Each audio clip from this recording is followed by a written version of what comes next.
I'm sorry, guys. Good morning. It is 8:45 almost, well, 8:40 a.m. on a Monday, February 10th, 2025.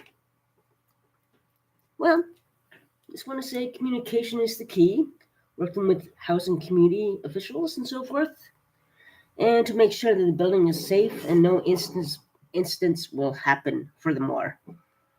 It's been a crazy, rough few days, actually. From somebody who is basically, I assume the person's homeless. Hello, Red Edge Savage. Hope you're doing okay this morning. As you can see, I just woke up. I didn't much sleep. I look tired, but it's okay. I'll be okay in a bit. Um,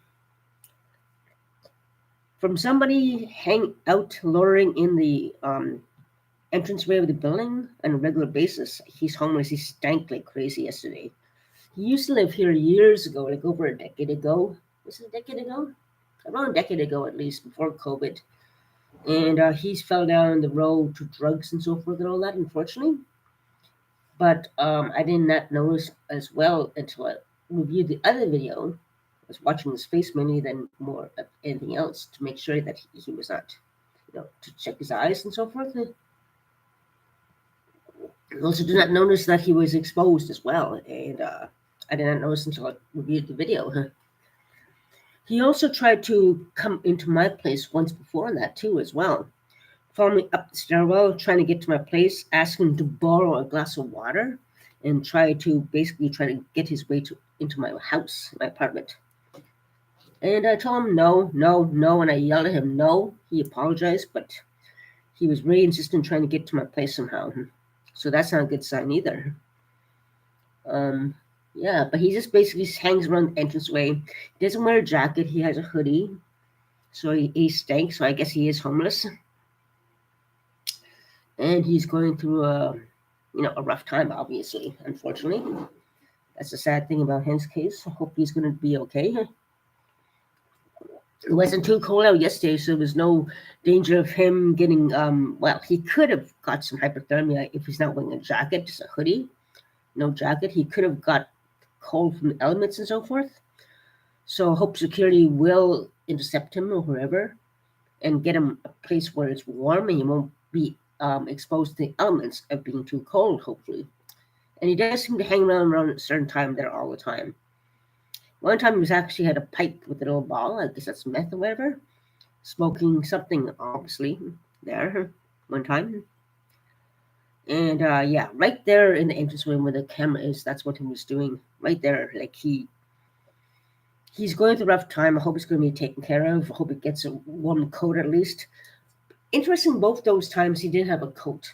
And the last time I saw him, oh god, just a week ago. It was very cold. It was like minus 20. He had no jacket then either. So he needed a place to be warm and everything. And, security hopefully took care of him and intercepted him at least. I don't know. There's nobody else in the building he knows anymore. He used to always see the troublemaker who moved out now. So he can go see her. I'm not even sure he knows that she's there anymore. Maybe he knows now that she's not there. I'm not sure if he knows that she's gone because he always to go see her all the time to, do some, favors there and everything, all that. But she's gone, so she's not there for him anymore. The person who he talked to as well is gone. The other one he used to talk to on the second floor here has passed away from OD as well. So basically, he doesn't really know anybody anymore in this building. So one moved out, one OD'd, one got evicted as well. There's nobody else that he knows to come here to anymore. But he did used to live here. So I guess maybe he's thinking it used to be his place before things got out of hand in his life. And kind of a nostalgia, maybe? Maybe it's possible that happened too with him. And it's the only place he knows where to go and everything. Who knows? But yeah. And also I was doing a live stream here the other day. As you guys heard during the live stream, someone was banging on my door. But every time I looked at the door, nobody was there. There was no sign of any police. It sounded like really loud, like a police or something, but there was nobody there. Nobody was showing their face at the people, so they were at the sides or whatever and all that, whoever it was. So I did not dare answer. Along also with somebody else. I'm not sure if he's an undercover guy or what. Maybe he's undercover or something, or maybe a suspect person. I don't know. When I was helping my neighbor outside, when I was coming out, he suddenly appeared out of nowhere and popped around the corner and looked at us and kind of popped away really quickly. Maybe he's undercover security. I don't know. And I've seen this guy once before in the stairwell when I was coming home.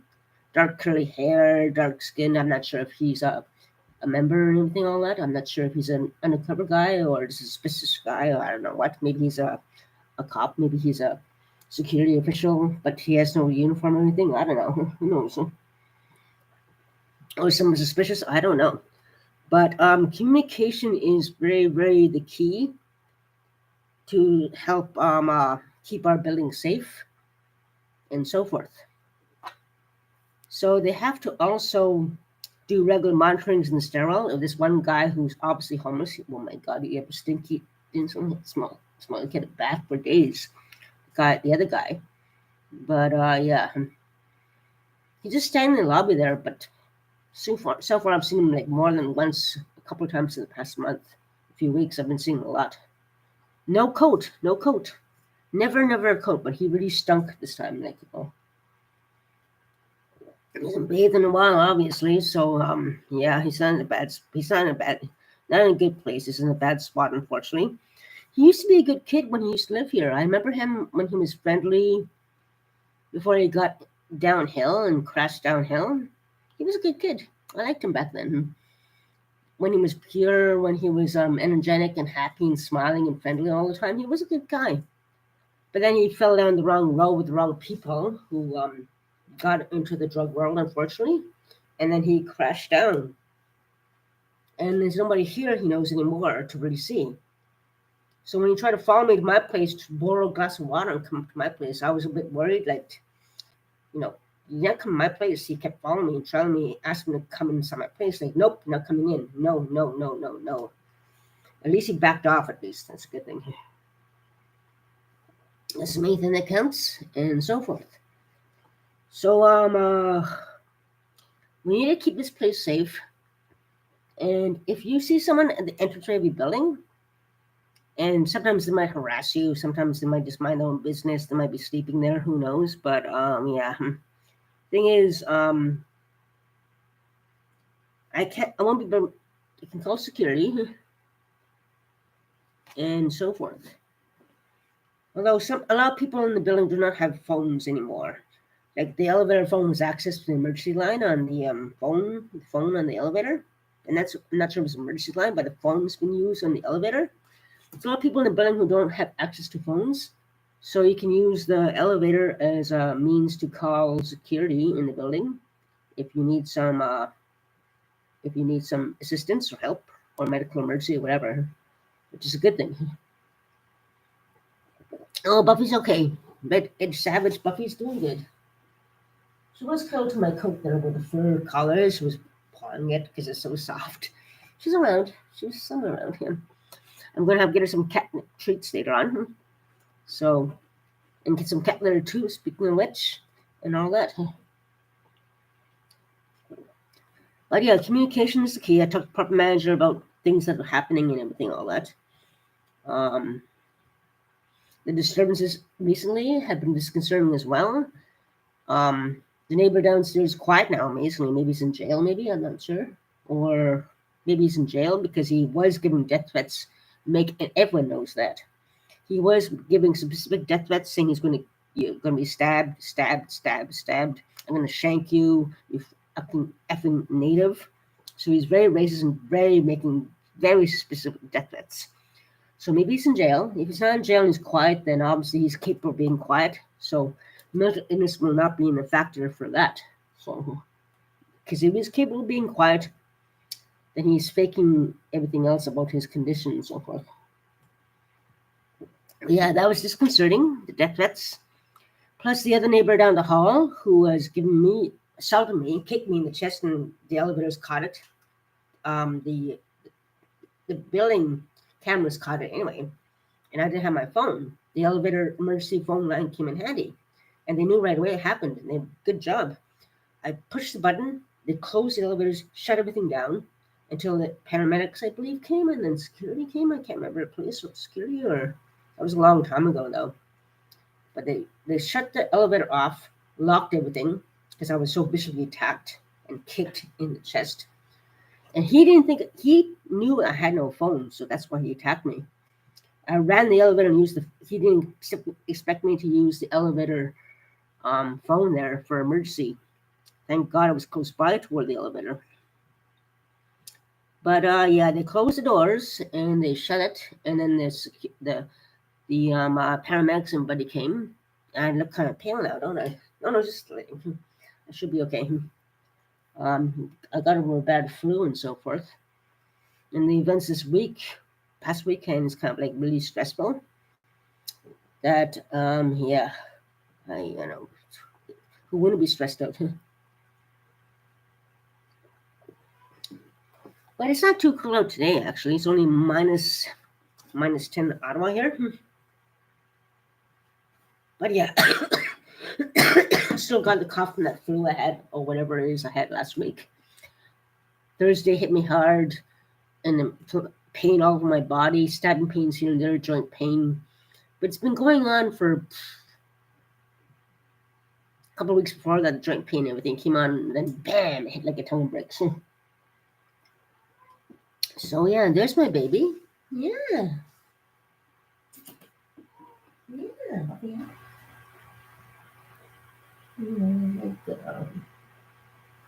But anyways, Buffy, my cat, was upset by the noises and disturbances as well. Like when someone banged really loudly in the hallway, he was caught and confirmed by one of the neighbors or somebody, and banged there. And he came out like, "What are you doing? Why are you banging why are you banging around on the door?" And then the guy took off and was screaming in the stairwell. And we know who that was. So security or police came after I noticed that. I could hear the walkie-talkies after that incident. But it's very upsetting for my cat as well to hear all this ruckus and so forth. So I'm going to focus mainly on emergency transfer. There's going to be a mental wellness group this Thursday. I don't think I'm doing anything this Thursday, am I? Tomorrow's going to be a big day. I have something to do tomorrow. The 20th and 21st, I have to see the nurse again. And then on the 21st, 20 and 21st, I have 2 appointments. Yeah, it's going to be busy. I now have another appointment with an employment specialist about finding a job. Yeah, it's going to be a busy week again. So I'm glad to get over this virus, this damn flu. And I don't know who it was banging on my door as I was doing my live stream, really loudly, but not showing the face. Really loudly. I know who the hell it was, but they didn't show the face. And it's good to know that another OSH transfer member has come over and made sure I was okay, which is good. And I talked to him on the phone for many, many, many years, so he knows my situation. I remember his voices, and when he talked to me, I asked for his ID number, but he gave me his card. I'm like, "Oh yeah, you're not security," but I was just double checking and everything, and I recognized his voice after. I'm like, "Oh, that's him. We finally meet face to face. It's good. It's good to see him in person, actually." And he knows my case very, very, very well. He knows about all the situations that have been happening over the years, over the decade, actually. I talked to him many times on the phone, so he knows my situation, and it's good to meet him in person. That's a good thing. I kept asking for the ID number, but he gave me his card. I'm like, "Oh yeah, I talked to him on the phone." Like he knows, It's good to meet him in person anyway. That's a good thing that counts. And I really don't feel so good these past few days. I don't feel so good right now. I feel ill still, and I'm, after that flu or respiratory infection, whatever that I had, it really took a toll on me. But I'm glad there's no joint pain anymore, no fever, and so forth. And the point is to communicate with your housing establishment members. Property manager doesn't return the calls, but Just let them know what's going on, what's what. That's the main thing that counts. Even as an attorney calls, I guess they're all in charge of a section of buildings. There's proper management for each section of buildings in different areas too, as well. So there's like 5 floors in this, 4 floors in this place, and then there's other apartments like must be maybe about 1,000 or maybe a couple hundred people he has to take care of, apartments he has to maintain, security issues and so forth. So it's not an easy job, obviously. Yeah. And yeah. So maybe he's in jail, maybe he's just being quiet, compliant. Who knows? The guy downstairs who was giving specific death threats about stabbing, you'd be stabbed, I'm gonna shank you, you'd be stabbed, you fucking native, blah blah. And at least there's a lot of witness reports about that too as well. So when it comes to death threats and everything, that is serious.